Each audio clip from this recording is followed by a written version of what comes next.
ہم وہی کہیں گے جو ہمارا دین ہم کو بتاتا ہے. عمل کرو تو تمہارا بھلا ہے.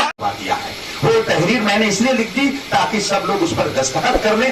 آپ کا فی الحال جو معاملہ ہے وہ اختلافی نہ رہنے پائے. آپ آپس میں لڑیں گے ہم کو تکلیف ہوگی. ہم نے تو یہ سنا تھا کہ دونوں گروپ کے لوگ سنی ہیں اور اس قدر آپ دلوں میں بٹے ہوئے ہیں, یہ ہمارے لیے بہت تکلیف کی بات ہے. کل تک آپ کو معلوم ہے, آپ یوٹیوب پہ جا کے دیکھیے, میں نے غیر مقلدوں سے مناظرہ کیا ہے. 3 گھنٹے تک وہ پریشان رہے اور شرک کی تعریف نہیں کر پائے. ہم تو اہل سنت کے عقیدے کی حفاظت کے لیے دوڑتے ہیں. اب کوئی ہم کو کہتا ہے کہ یہ فتنہ کرتے ہیں, یہ کرتے وہ کرتے, ہماری ذاتیات پر جو کچھ کہا گیا ہم سب اس کو معاف کرتے ہیں. الحمدللہ ہم کسی بھی جماعت کو جو اپنے لوگ ہیں جیسے دعوت اسلامی ہو یا سنی دعوت اسلام, اختلاف ہے بہت ساری چیزوں میں. میں نے الحمدللہ کوئی قیامت تک نہیں ثابت کر سکتا کہ میں نے کسی کو کافر کہا ہو. الحمدللہ میں اس قدر اپنے آپ کو محتاط رکھتا ہوں. حضور تاج الشریعہ کیا فرماتے ہیں جانتے ہیں کہ ہم ان تنظیموں کو بعض اختلافات کی بنیاد پر مسلک اعلیٰ حضرت کا مبلغ اور نمائندہ نہیں مانتے. نمائندہ ہونا الگ چیز ہے اور کسی کو کافر کہنا الگ چیز ہے. دونوں میں فرق ہوتا ہے. ظاہر سی بات ہے کہ ہم آپ کو نمائندہ اپنا نہیں مانتے ہیں, یہ ایک الگ بات ہوئی. لیکن آپ کو مسلمان ہی نہیں مانتے ہیں, یہ ایک الگ بات ہوئی. لیکن ابھی اسی اسٹیج پر یہ ساری باتیں کہہ کر کے اور ہم کو مورد الزام ٹھہرایا گیا کہ فلاں کو کافر کہا, فلاں کو کافر کہا. فتنہ, اللہ ہم سب کی ایسے فتنوں سے حفاظت فرمائے. میرے بھائیوں, آپ لوگ مسلمان سنی صحیح عقیدہ سب لوگ اعلیٰ حضرت حضور صدر مجاہد ملت رحمۃ اللہ علیہ کے ماننے والے ہیں. میں نے ابھی چند ہفتہ پہلے جب یہاں آ کے تقریر کی تھی رسول پور میں, تو میں نے یہ واقعہ بیان کیا تھا کہ میں پہلی مرتبہ جب مجاہد ملت کے آستانے پر حاضری دینے کے لیے آیا پہلی مرتبہ, تو میں نے دیکھا کہ وہاں خادم چادر پیش کر رہے تھے. تو چادر پیش کر رہے تھے اور نعرے تکبیر اور نعرے رسالت کے ساتھ وہ مسلک اعلیٰ حضرت کا نعرہ لگا رہے ہیں. یہ خود میں نے دیکھا وہاں پر اپنی آنکھوں سے. تو اب اس دیار میں اگر اس طریقے کے حالات پیدا ہو جائیں تو یہ بہت ہی افسوسناک بات ہے. اور آپ لوگ معمولی باتوں پہ لڑیں گے الگ بات ہے. قومیہ کا جہاں تک معاملہ وہ قابل اعتراض تھے اور ہیں جب تک کہ ان عبارتوں کی وضاحت نہیں ہو جاتی ہے.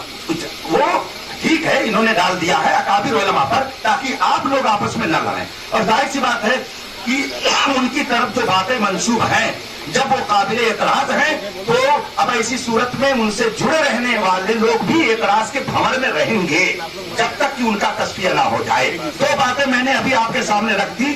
ہم حنفی ہیں, ہم کیرلا نہ جانے کتنی مرتبہ گئے, سال میں کئی مرتبہ جاتے ہیں. اور وہاں شافعی لوگ جو ہیں, ہم لوگوں کا یہاں ایک مسئلہ ہے جیسے آپ لوگ بھی جانتے ہوں گے کہ بڑے حوض میں وضو کرنا چاہیے, مگر شافعی لوگوں کے یہاں مسئلہ یہ ہے کہ چھوٹے سے حوض میں بھی وضو کرے تو چلے گا اور اسی میں وہ کلی بھی کرتے ہیں.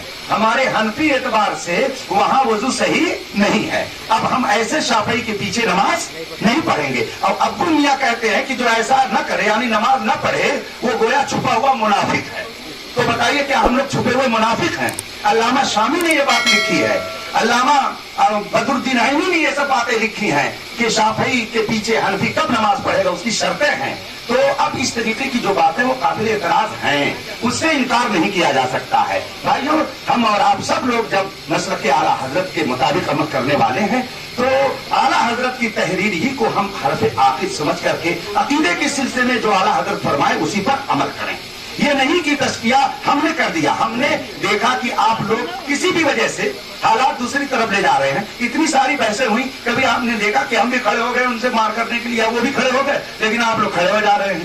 حالانکہ آپ کو نہیں ہونے چاہیے, آپ سب تو ہمارے ہیں. ایسا کیسے ہو سکتا ہے کہ ہم آپ کو الگ سمجھیں؟ کوئی سنی رہنما اپنی قوم کے لیے کبھی نہیں چاہتا کہ وہ اختلاف میں پڑے. اب اگر کوئی یہ کہے آپ میں سے کہ یہ مفتی صاحب آ کر کے اختلاف کر کے گئے, بتائیے بات جھوٹی ہوگی کہ نہیں؟ ہم کو تو معلوم بھی نہیں تھا کہ آپ کا علاقہ کدھر ہے. ہم کو تو معلوم بھی نہیں تھا کہ کون مولانا عبدالستار صاحب ہے, کون حفیظ الرحمان صاحب ہے. آپ نے ہم کو بلایا, ہم آپ کے مہمان ہیں. اب آپ ہماری عزت کریں یا ہماری بے عزتی کریں گے آپ کے اختیار میں, میں کچھ نہیں بولوں گا, اس لیے کہ ایسے حالات